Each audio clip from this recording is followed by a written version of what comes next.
તો સૌપ્રથમ આપણે બિસ્કિટ એડ કરી દેશું.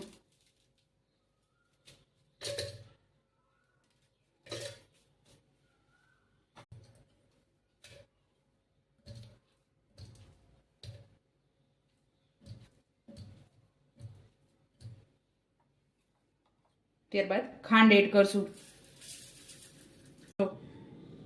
ત્યારબાદ આપણે થોડુંક દૂધ એડ કરશું.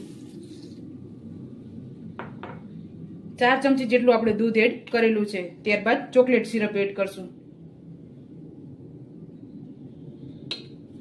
તૈયાર થઈ ગયું છે તો આપણે એમાં આઈસ ક્યુબ એડ કરી દેશું અને આ દૂધ એડ કરી દેશું.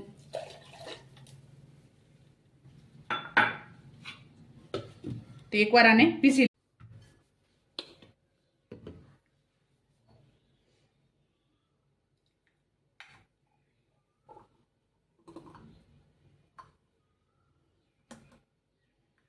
તમે ડ્રાયફ્રૂટ પણ એડ કરી શકો છો.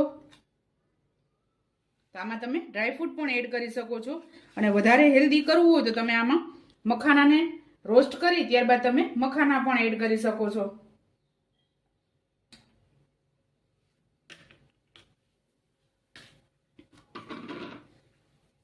ત્યારબાદ આપણે ચોકલેટ સિરપ એડ કરશું.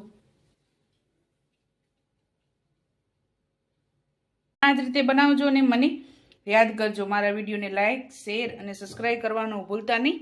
તો ચાલો મળીએ નેક્સ્ટ વિડીયોમાં.